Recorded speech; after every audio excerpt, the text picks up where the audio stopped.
Ta zgodba je zelo pomembna na mnogih nivojih. Mislim, taka bolj šaljiva stvar je, ne? Čakali smo Ruse ves čas, pri dezinformacijah prišli so Izraelci. Ne? Tu je pravzaprav vsi smo bili slepi, si tega nismo predstavljali, ampak ta zgodba je pomembna za celotno Evropo, zaradi tega, ker je zdaj se pa res jasno razkrilo, da je to še en primer, ker je pravzaprav dokazano, da je to podjetje se vmešalo v volilno kampanjo v neki državi.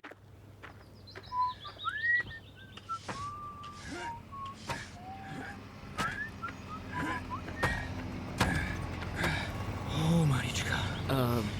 Kaj se pa vi greste? Ja, kaj misliš? Kopljemo. Temu je treba priti do dna. Ne praskajte po površju. V podcastu Društva novinarjev Slovenije Gašper Andrinek z gosti razkriva, koliko prekopavanja, vrtanja in trdega dela je nujnega za kvalitetno novinarstvo. Podcast Zgodba za zgodbo. Zdravo, Borut, dobrodošel, kako si?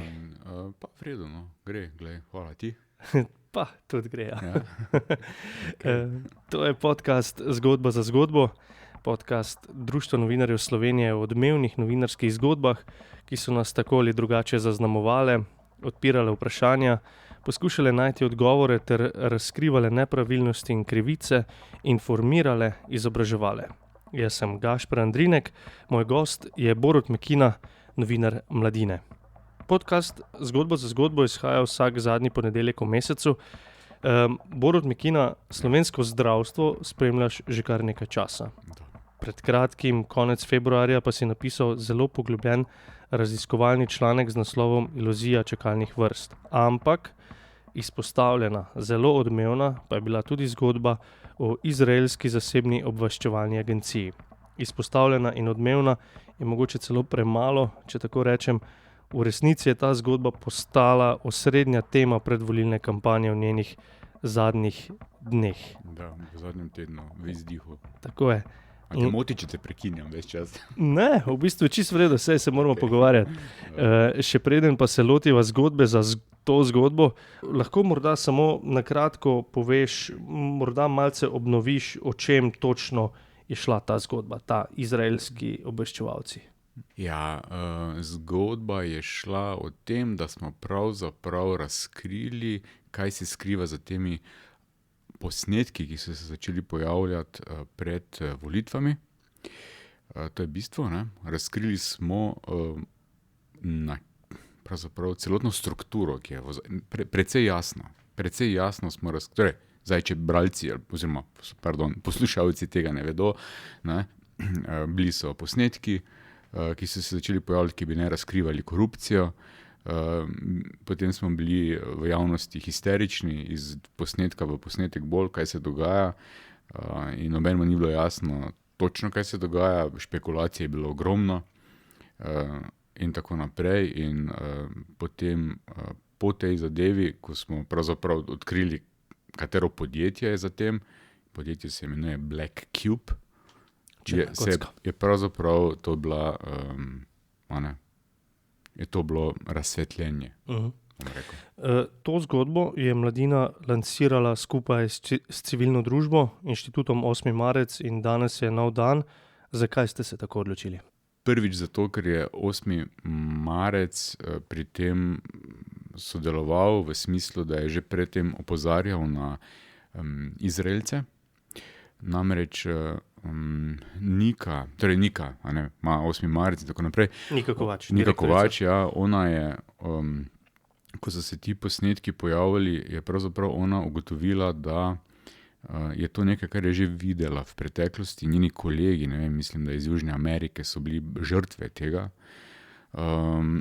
In je bila pravzaprav cela nasršena, ne. Mislim, to nekaj se dogaja. Ne, pa Gregi, mojemu uredniku, je rekla, glej, to nekaj moramo narediti, ne. Mislim, oziroma, to sem jaz že videla, nekaj se dogaja, ne. In Grega je potem meni omenil, ne, je rekel, glej, tu se nekaj dogaja. Jaz sem se pa spomnil, ne, sem rekel, ja, vse neko informacijo pa že imamo o tem, ne.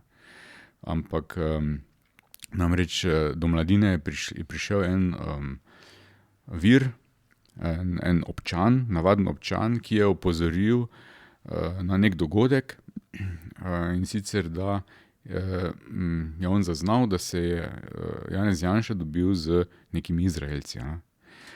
In takrat, ko je, mislim, to je pač bilo tako, Grega me kliče, ne, reče, glej, nekaj se dogaja, sem rekel, pa saj to jaz že imam nekaj, ne. On ni mogel verjeti, mislim, da sem jaz takšen idiot, da to spregledam, ne, ampak nam se je res delo takrat to nepomembna informacija, ker namreč ti Izraelci hodijo pogosto v Slovenijo, so bili v preteklosti, so Cerarju svetovali in tako naprej. To so pač neke svetovalne agencije, ne nujno ta, ne? Ja, ne, tako, ja. In ko je prišla do nas, mislim, do Mladine informacija, da se Janša ne bil z Izraelci, smo rekli, ja, seveda se je, ne. Se je bil v Izraelu, a ne, sej to je, da je on z Izraelom na ti, je bilo splošno znano, a ne, s temu nisem posvečal prevelike pozornosti. Potem pa, ko pa je prišel ta push iz te strani, smo pa rekli, dobro, dajmo si to pogledati, ne, in potem smo pravzaprav ugotovili, ko sem šel nazaj k temu občanu, ki tudi občan sam nima pojma, kaj to je. V bistvu se je tako začelo, tega še do zdaj recimo nisem povedal, ne, ampak mi smo mislili, da prvo, kar nam je prišlo na misel, kaj bi lahko bilo, je obstaja en Izraelec, ki sodeluje z Vučićem. Vse se je nekaj tudi špekuliralo v slovenskih medijih in smo rekli, ja, okej, mogoče pa je to ona, ne. In ko je ta občan dejal, ja, on je prišel v Slovenijo, smo poskušali ga tudi identificirati na ta način, smo rekli, to je slika, ne, a si njega videl, ne, in tak naprej, ne. In potem v naslednji stopnji, ker smo imeli relativno natančne podatke, kdaj je on videl te Izraelce, smo lahko potem šli v bistvu nazaj, torej pogledati letala, potem smo natančno videli številko leta in tako naprej. In ne da bi šel tukaj v detajle, smo potem identificirali prava imena, a ne. In šele, ko smo pravzaprav prava imena identificirali, smo prvič videli. To je sicer, to se v novinarstvu redko kdaj zgodi, ne? To je, če si predstavljaš, to je neke vrste eureka, ne? Veš, in tudi ne pomeni to, da moraš biti kaj posebej, moraš imeti malo sreče, ne? V glavnem... Oprosti, ja. Lahko mogoče samo pišeš ta trenutek, ko se zgodi eureka. Aha. Ne, to je res, dobiš mokre oči. A ne? Mislim, potem, pravzaprav to je bil moment, ko smo mi ugotovili imena in potem smo ta imena, mi nismo vedeli, kdo je to, Dan Zorela, a ne veš, da je to. Mi to ugotovimo in potem daš to v Google noter, ne, in vidiš. In potem ti postane jasno, to je, katero podjetje je to, kaj je to podjetje, kakšno zgodovino ima za seboj, kaj je vse počelo. No, in potem se stvari enostavno v trenutku poklopijo. Naši prisluhi, to podjetje, to srečanje in pač ne, potem, okej, zdaj pa zgodba je bila tako pomembna, ko smo mi to odkrili, da ti pravzaprav ne moreš, to je bilo prepomembno za Mladino, če tako, ne, prepomembno je bilo.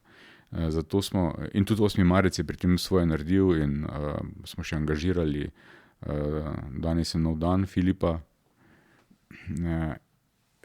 in smo rekli, da moramo to na drugačen način prezentirati, enostavno prek tiskovne konference.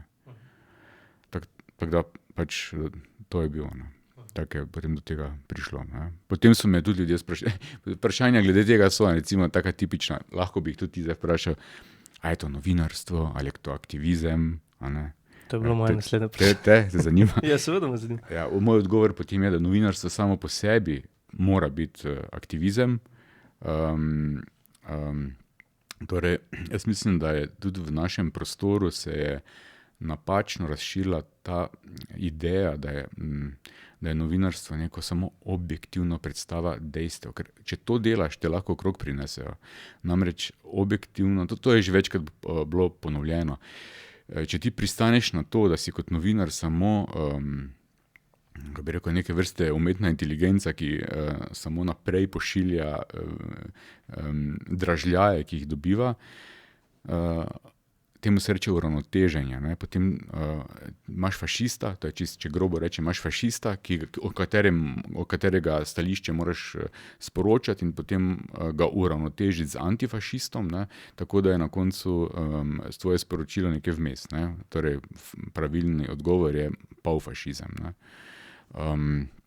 Ampak to ni, ne? pravi, mislim, oziroma, mogoče še lahko tako povemo, ne? Zakaj aktivizem? Zato, ker če ti res dosti o neki stvari veš, potem dobiš močno stališče in to stališče je aktivizem. Ne? Ampak moraš pa res, novinari, temu se reče komentar je aktivističen. Ne? Vse novinari tudi na eni strani poročamo, samo če se ti res z neko stvarjo dolgo ukvarjaš, potem je to komentar, potem komentar pa je sam po sebi mora biti zavzetje nekega stališča, kar je aktivistično. Ne? Tako da, zdaj, če je to, mislim, to je zavzetje, kar smo mi naredili nekega stališča, seveda. Nismo bili ravno neutralni, rekli smo, da je to narobe. Ne? Ste morda pred objavo članka iskali stališče, konkretno SDS, recimo? Mi smo razmišljali o vseh teh zadevah, kaj storiti. Problem z SDS-om je, da imamo izredno slabe izkušnje.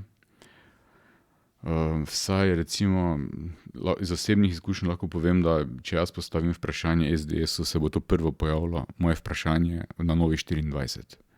Ne? Tako da bom rekel, teh slabih izkušenj je toliko, da si pravzaprav že pazljiv do tega, to je ena stvar. Potem druga zadeva, vprašati Black Cube, to smo razmišljali, torej tako po neformalnih kot formalnih kanalih. Torej, takoj, ko smo to ugotovili, smo v bistvu spostavili stik z Izraelci tam spodaj, da preverimo, ali to vse drži, mi samo sanjamo, ker nekaj, kar dobiš ti preko interneta. Z nekimi mediji. Ja, z njihovimi mediji in z raziskovalci smo to preverili, ali pravilno mi to vidimo. Ne?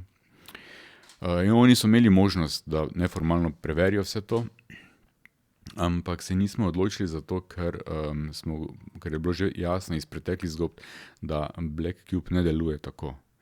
Torej, mislim, da je celo njihova politika, da nič ne pritrdijo, nič ne zanikajo. Ne? In spet, glede na to, da je to paraobveščevalna agencija, potem to lahko zlorabijo. Smo preverili, mislim seveda, na levo, desno, gor, dol, koliko se da. Ste iz različnih virov poskušali dobiti? Ja. Ste se mogoče s kakšnimi madžarskimi kolegi? Ker so tudi, recimo en Reutersov članek je zelo konkreten, se spomnim, ki piše o Black Cube pred volitvami leta 2022. Ja, no vse smo mi predstavili, ta Black Cube, torej ta način njihovega dela je takšen, to je v bistvu paraobveščevalna agencija, ki je večinoma v dosedanjih akcijah delovala ravno na ta način kot v Sloveniji. Torej, oni fejkajo, podjetja fejkajo, potem ti naredijo sestanek in te snemajo, potem te diskreditirajo. Ne? In oni so imeli več takšnih zgodb, ne vem, zdaj v Afriki so začeli z manipulacijo nekih volitev. Potem znan je bil Harvey Weinstein, ki je hotel na ta način diskreditirati priče, ženske proti njemu. Ne? To so razkrili v Ameriki. Na Madžarskem pa je tudi to bilo relativno njim znano. Jaz sem to že sicer iz preteklosti vedel, da se je to zgodilo, samo nisem vedel, da je to Black Cube. Torej 2018 pa 2022 na volitvah so isto agencijo angažirali, Orban jo je angažiral. Tam se je to tako razkrilo, da je pravzaprav Microsoft to objavil. Ker so oni morali...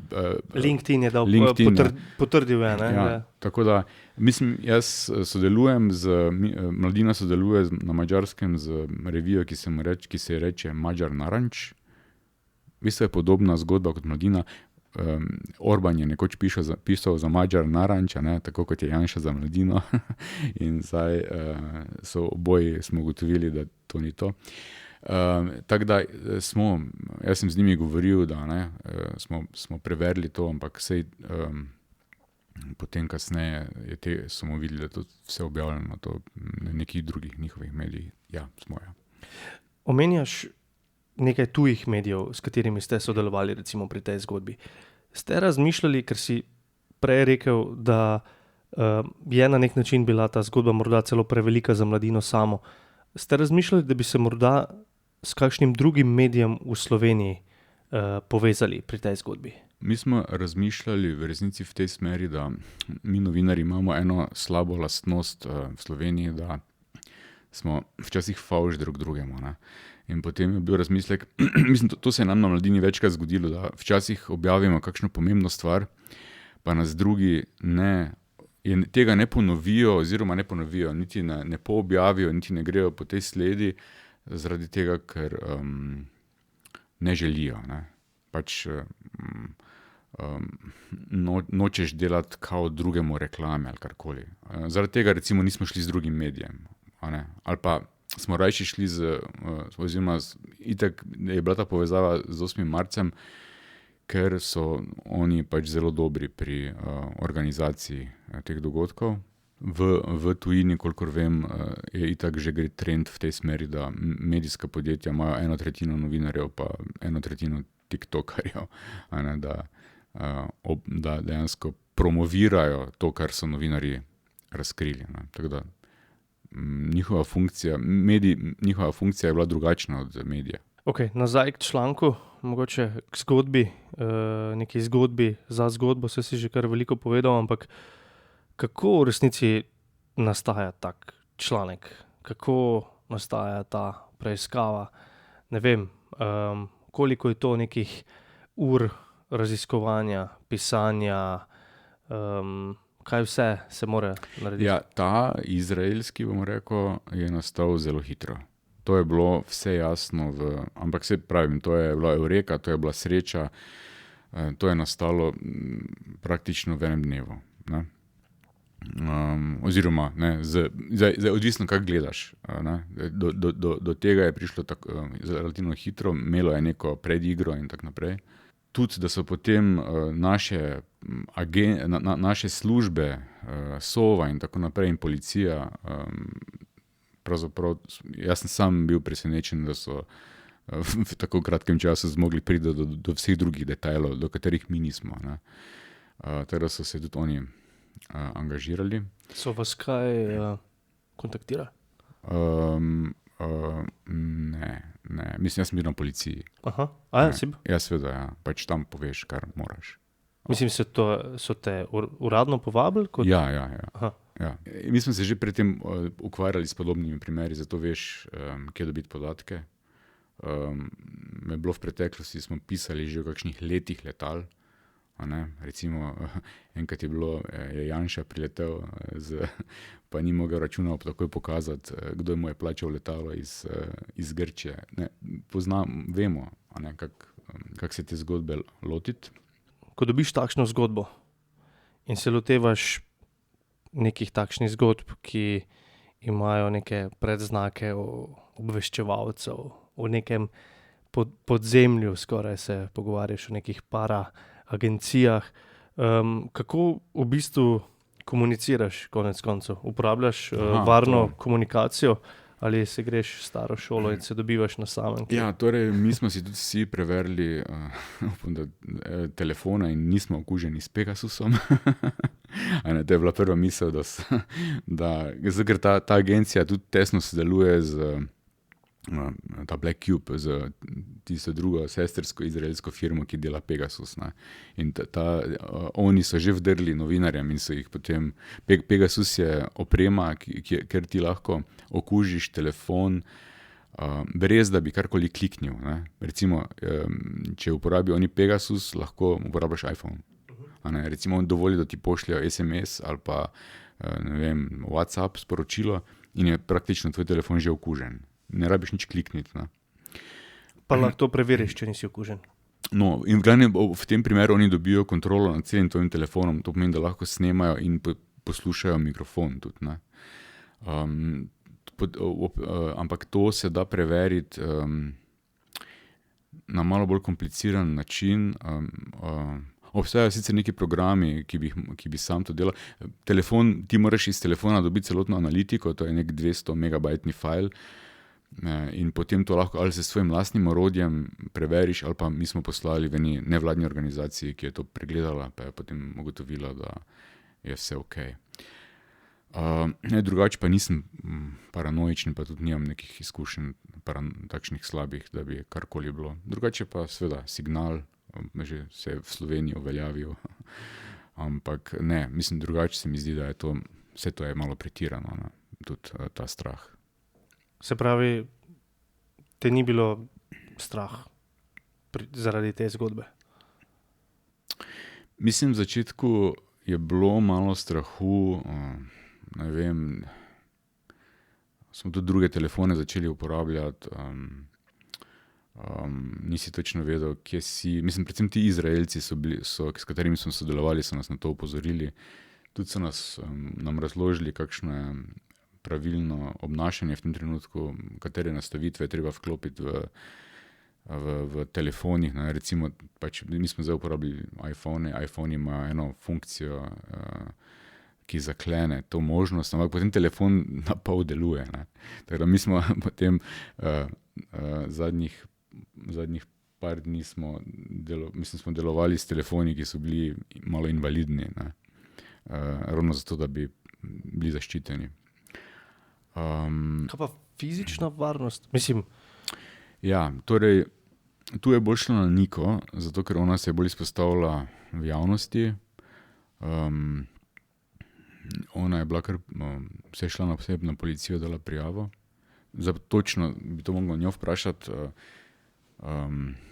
kaj zdaj njeni občutki in tako naprej, ampak ona je pravzaprav res, ona je že bila ogrožena, dejansko ogrožena, še predno je prišla v Slovenijo zdaj, ne, ona je bila v Bruslju.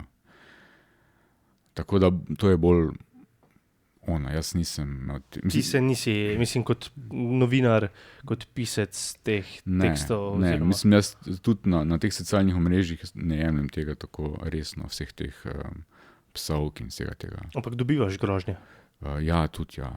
Si zdaj zaradi tega članka mogoče dobil kakšno konkretno grožnjo? Ali? Ne, da bi bila grožnja direktna v smislu napovedi fizičnega obračuna, ne. So pa samo etikete, to pa ja. Ali pa ne vem, kaj je karma te bo doletela, to zdaj ne veš, kaj je to. Ni pa te recimo bilo v kakšnem momentu strah, da greš zvečer po ulici, pa da se malo oziraš zadaj? Mislim, bilo je malo nenavadnosti, ampak zdaj je že okej, no. Bilo je malo čudno, ravno zato, ker... Si normalno spal, recimo? Mislim, da to pa ni noben spal normalno, zato ker smo toliko razmišljali o teh stvarih in potem smo se tudi ves čas bili v komunikaciji, ker pravzaprav smo to mogli mi hitro vse skupaj zorganizirati in preveriti in vse to, tako da mislim, da noben ni prav spal. Pogovarjali smo se tudi do 3 zjutraj in potem koliko spiš, pa spet zjutraj nadaljuješ. Vedno se ničesa še spomniš, pa živčen si. Mislim, to je bilo, ampak... Rekel si sicer, da je v enem dnevu načeloma nastala ta zgodba, ampak vseeno nekaj dni verjetno. Ja, ne, mislim, jaz sem hotel reči, da ta spoznanje je prišlo, ključno spoznanje, da veš, da imaš nekaj, ne, je prišlo, se odvilo v enem dnevu. Ta predzgodba je daljša, ne, ko je Nika opozarjala, ko je Grega opozarjal, ko sta ona skupaj sestavljala, kaj bi lahko bilo, potem sta mladini povedala, potem jaz sem tudi delal neke druge članke, nisem mogel takoj. Ne. Po tem času pa je tudi trajalo par dni, da smo se zorganizirali, smo našli, preverili, torej da smo našli kolege v Izraelu in tako naprej. To pa, ja. Ste znotraj recimo mladine, znotraj medije, recimo uredništva, vedeli samo nekateri za to? Ja, malo smo omejili, ja.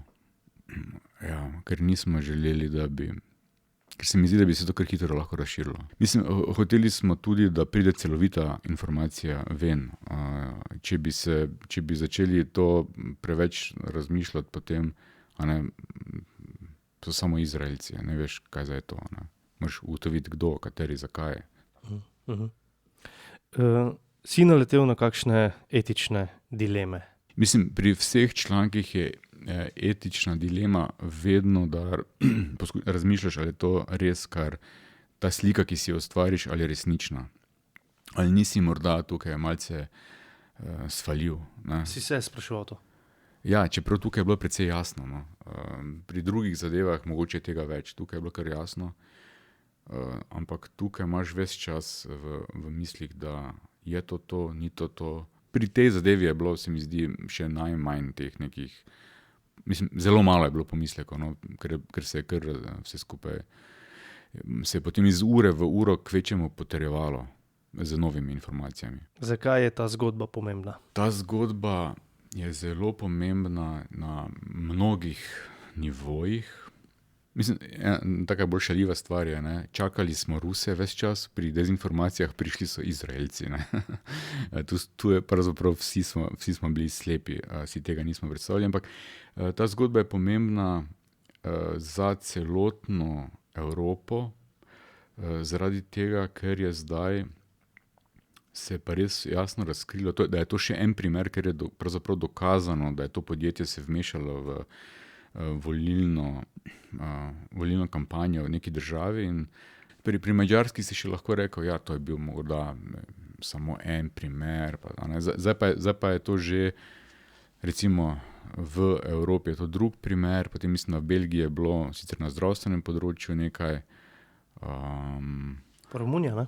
Pa Romunija, ja. Tako da to je zdaj že množina teh primerov in zato je to pomembno za Evropo, da se zaščiti pred tem. Ne?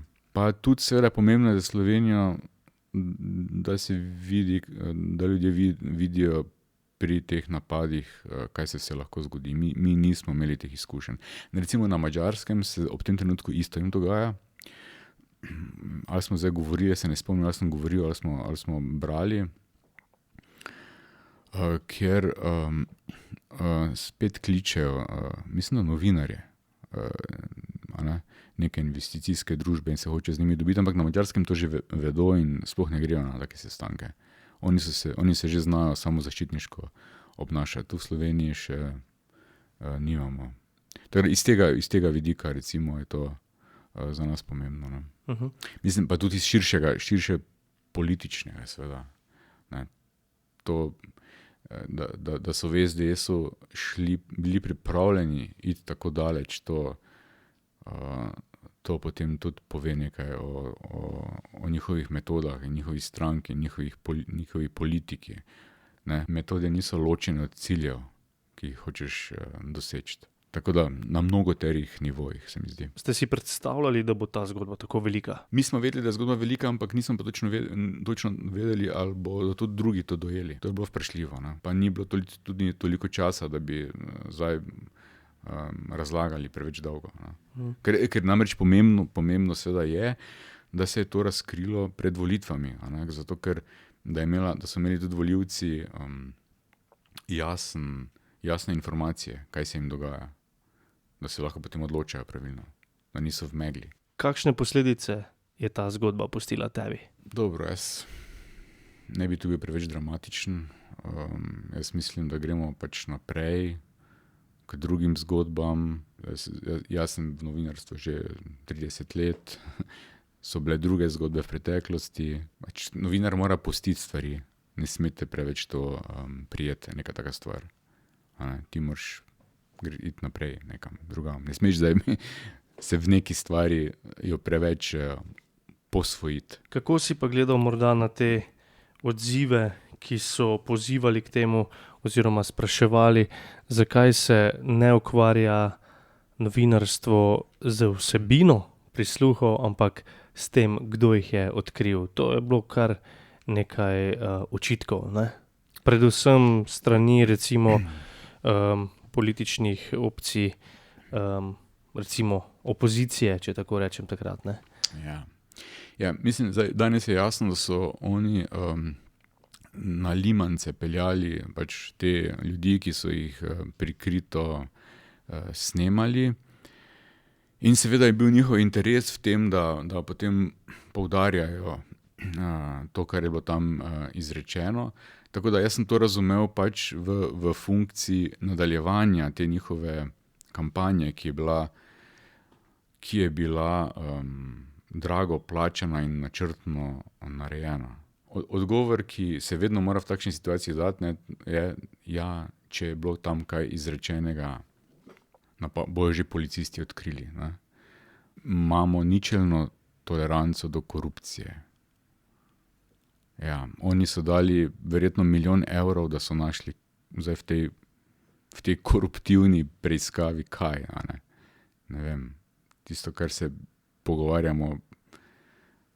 Ne vem zdaj točno, koliko je to bila ta vsebina produktivna za preganjanje korupcije, ampak pač s korupcijo težko se boriš proti korupciji, tako recimo. Dajva na kratko tudi o temi čakalnih vrst. Ja. Tema, ki je bila v začetku kampanje zelo pomembna, potem pa je tudi zaradi prisluhov ter tvoje oziroma vaše druge zgodbe bila nekako potisnjena ob stran.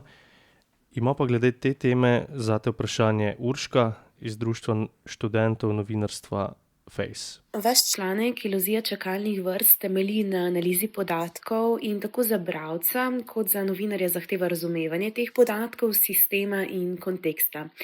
Zanima me, s kakšnimi dilemami se novinar sreča, ko mora interpretirati kompleksne podatke, ki lahko močno vplivajo na javno razumevanje zdravstvenega sistema, in kako preverjate, da interpretacija ostane odgovorna in etično utemeljena.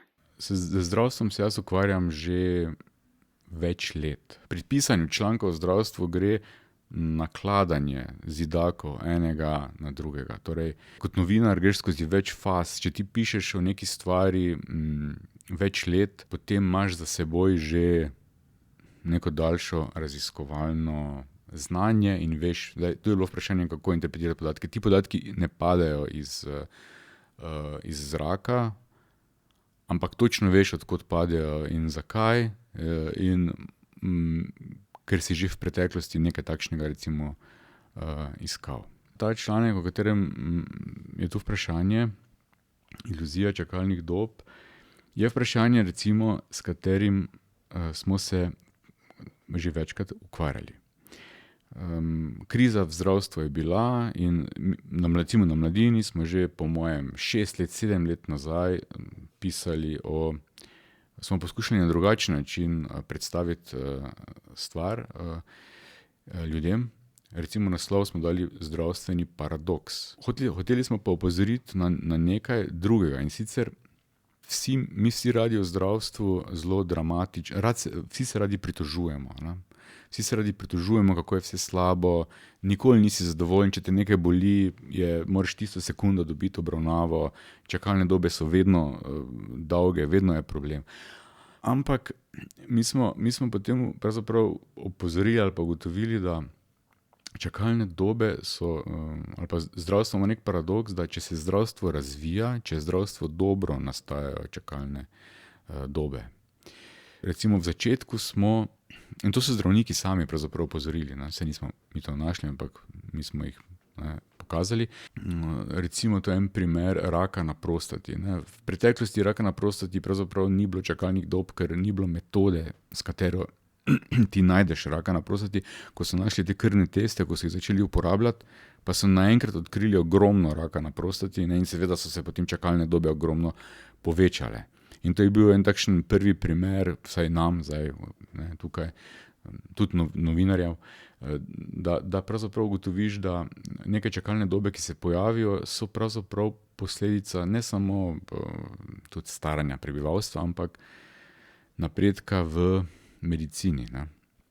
En drug taki primer je operacija na sive mrene. Siva mrena je prva operacija, kjer je poskušala vlada čakalne dobe krajšati, mislim, da že leta 2001.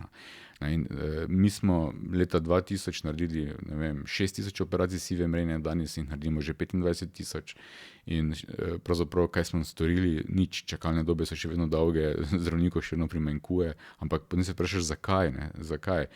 In spet odgovor je v tem, ker je medicina napredovala in si danes več ljudi upa iti na takšno operacijo, da ti šarijo po očesu. Se mimo grede v zdravstvu je še več takšnih paradoksov. Lahko še enega omenim, da če daš ti več denarja v zdravstvo, lahko dobiš, to smo pa tudi zdaj ugotovili, se zgodi ravno obratno. Zadnji ta, ne vem, koliko je to splošno znano, ampak so dali pod zdaj to vlado veliko denarja za krajšanje čakalnih dob, ampak kaj se je zgodilo? Ta denar so predvsem porabili zasebniki in ker so ga dobili zasebniki, so lahko plačevali boljše zdravnike, ker so zdravniki pri njih dobili više plače, so jih pa začeli jemati iz javnega sektorja. To so bili recimo družinski, to se je zgodilo z družinskimi zdravniki in potem smo imeli manko družinskih zdravnikov v javnem sektorju, ker so oni hoteli na ta način skrajševati čakalne dobe. Teda teh zadev je veliko. In ta zadnji članek sodi v to kategorijo, torej neke vrste nadaljevanka. Odmeven je bil zato, ker smo razkrili, da so dejanske čakalne dobe drugačne od teh, o katerih vsakodnevno govorimo. In sicer smo odkrili, da so dejanske čakalne dobe večinoma v povprečju krajše, so sicer tudi daljše, lahko, vendar pri teh posegih, o katerih ves čas govorimo, to so različni diagnostični podatki, pa so pa lahko dejanske so lahko drastično krajše. Do tega članka smo prišli na ta način, da je poleti direktor zdravstvene zavarovalnice to raziskavo omenil. Meni je bilo zanimivo, da se noben novinar od poletja naprej tega ni lotil, kar kaže na to, kako malo novinarjev v resnici v Sloveniji se dejansko bolj poglobljeno z zdravstvom ukvarja. Jaz se morda včasih spomnim preteklih let, da če je bilo kje takšnega kaj omenjeno recimo v intervjuju, si lahko pričakoval, da v naslednjem tednu se bo en novinar tega lotil, pa bo delal na tem. Ne? V zadnjih časih, ker se mi zdi, da toliko manj novinarjev, jaz opažam, da take stvari kar grejo mimo in da je priložnosti pravzaprav za tiste, ki se še ukvarjajo z novinarstvom, ogromno. No in to je bil en taki primer. Sredi poleti, da direktor javne zdravstvene zavarovalnice intervju za Dnevnik pove, mislim, da so ga dali celo v naslov, kako je on šokiran, da so v njihovi raziskavi ugotovili, da je, ne vem, čakalna doba ali ultrazvok omenjal za 3 leta, dejansko za 3 leta krajša kot objavljena, ampak noben ni potem povprašal tega direktorja, dajte mi podatke, ker če on to omeni, so to javni podatki. Ne? Jaz sem mislil, se to bo, kaj sem s tem ukvarjal, ne? Bom trošil energijo brez veze. En mesec sem čakal, če bo kaj, oziroma nisem posebej temu sledil. Potem pa, ko sem videl, da je to šlo mimo, pa sem vprašal, dajte mi podatke. Ne? In na tej podlagi je potem, oni so naredili, potem so mi rekli, da dajmo počakati na drugo raziskavo. In potem, ko so dali podatke, smo mi bolj natančno pogledali, smo si lahko bolj natančno pogledali in na podlagi tega je nastal ta članek, recimo. Jaz mislim, da 2-3 novinarji se dejansko z zdravstvom ukvarjajo v Sloveniji, čeprav je to tako pomembna tema. Na Mladini ste se takrat odločili, da je to članek, ki bo na spletu odklenjen. Zakaj? Ja, zato, ker je bila spet to tako pomembna novica. Namreč mi o teh čakalnih dobah toliko govorimo. Ta zgodba o čakalnih dobah se je začela okrog leta 18-17. Takrat so naredili ta sistem e-naročanja in potem je politika zahtevala, da se ti podatki začnejo uporabljati in sistematično zbirati na čakalne dobe. Ministrstvo je že takrat reklo, da ti podatki niso primerni za čakalne dobe, da bomo dobili napake. Potem se je to nadaljevalo iz leta v leto in potem o teh čakalnih dobah govorimo Se ne rečem, da jih ni, ne? Ampak v glavnem so postale razvpite.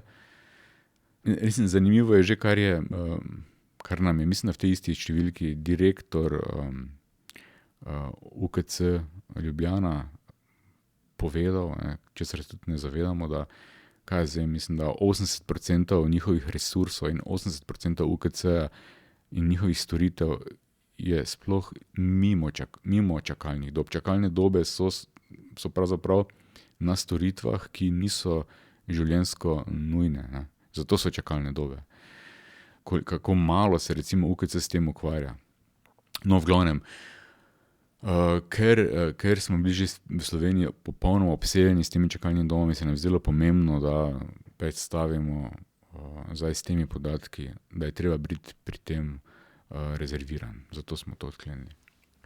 Borut Mekina, si dolgoletni novinar Mladine. Česa morda javnost ne ve, ne vidi pri novinarskem delu, procesu nastajanja zgodbe, pa se ti zdi pomembno izpostaviti in to na nek način tudi veliko pove o tebi in tvojem načinu novinarskega ustvarjanja? Mislim, novinarje nas imajo v zadnjih letih kar za neke tepce, idiote, ne? Ker se spravljajo na nas, ampak meni je vedno zanimivo, da če grem v katero drugo državo, pa če hočem kaj o njej izvedeti, če imaš ti intervju z drugim novinarjem, potem zveš zelo veliko. Torej, smo vseeno zelo široki in smo eksperti za dezinformacije, ves čas se s tem ukvarjamo. Mogoče tisto, kar sigurno za tem je ogromno dela. Predno neka stvar, to ni socialno omrežje, mediji ni socialno omrežje, to ni, da se ti sedeš zraven pa kar napišeš neko svoje mnenje, ne gre tako. Ne. Tudi če bi zdaj mi na Mladino vzeli nekoga, pa evo piši, to ni, da bi zdaj on kar pisal. Ne. Predno ti nekaj pišeš, moraš v to vložiti precejšno količino dela. In to je neko specifično delo, to je preverjanje, to je pošiljanje vprašanj, to je odvisno od tvojih preteklih izkušenj. Pogosto se sva zgodi, da grejo stvari v nič, ti se neke stvari lotiš in potem moraš preko slej jo dati na stran, če vidiš, da ne prideš naprej. Ne, recimo to. Super. Ja. V lepi slovenščini, last but not least, oziroma nazadnje še, kar pa ni nujno najmanj pomembno, katero knjigo bi morda za ta trenutek priporočil? Ok, zdaj tako bom rekel. Če ljudje bojo šli na plažo, pa bojo brali neko knjigo, poleti bi priporočal Why Nations Fall, torej zakaj narodi propadajo, poznaš? Ne, to je skupina ekonomistov napisala to knjigo, torej zakaj narodi propadajo. Zanimiva in pomembna je zato, ker v njej avtor opiše, da neka družba preživi šele, kako se morajo sistemi povezovati med seboj, da družba preživi in da neka družba potrebuje ali pa država neodvisne institucije, kar jo dela močno. Plažno branje. Ja, to je ena. Za razumevanje trenutnega časa, če bi pa zdaj priporočal neke knjige, ki so večne, jaz mislim, da je to od Hannah Arendt Totalitarizem, ampak v tem primeru bi priporočal bralcem, da preberejo samo tisti del o totalitarizmu, tam je ona šla na široko, knjiga ima 600 strani, torej tisti del o totalitarizmu. Pa nasploh marsikaj od Hannah Arendt bi za današnji čas priporočal. Recimo tisti, ki bo šel brati o totalitarizmu, mora vprašanje, če bo točno razumel, kaj je tam hotela ona napisati, brez da bi predtem prebral njeno knjigo o The Human Condition, torej v slovenščini je to prevod Vita Activa, tako da to bi priporočal. Super. Borut Mekina, hvala, da si bil gost. Oziroma, hvala, da si z nami delil svojo zgodbo za zgodbo. Ja. Hvala tebi. To je bil podcast Društva novinarjev Slovenije, Zgodba za zgodbo. Nanj se lahko naročite v vseh aplikacijah za podcaste. Podcast izhaja vsak zadnji ponedeljek v mesecu. Veseli bomo, če ga boste priporočali in delili še komu, saj verjamem, da lahko na ta način procese novinarstva še bolj približamo javnosti, ki je ključna zaveznica novinark in novinarjev. Uvodni avizo je nastal v produkciji Radia Študent, Avtorica vizualne podobe je izjemna Samira Kentrić, pri vizualizaciji je pomagal tudi Maj Valerij. Hvala študentom novinarstva za vprašanja, še posebej hvala Urški Žižek iz Fejsa, ki vedno znova spodbudi kolege, da ta vprašanja postavijo. V tej epizodi pa smo z vprašanjem slišali kar njo. Jaz sem Gašper Andrinek, pišete mi lahko na gasper@naprej-forward.org. Pa še tole, Društvo novinarjev Slovenije počne zelo veliko različnih stvari, ki so povezane z izboljšanjem razmer novinarstva, tudi konkretno za novinarke in novinarje. Posledično pa to pomeni tudi boljšo obveščenost javnosti, ter tudi boljšo družbo na nek način. Zato nam kakršnakoli podpora, tudi finančna, zelo veliko pomeni. Na naši spletni strani novinar.com lahko poiščete povezave, kako nas podpreti, sprejemamo donacije, enkratna nakazila ter tudi odstotek od dohodnine. Za še več informacij, kaj vse počne Društvo novinarjev Slovenije, pa se naročite na Novičnik. Pišite na stik@novinar.com. V naslednji epizodi pa ne povemo še. Naročite se. To je to. Srečno.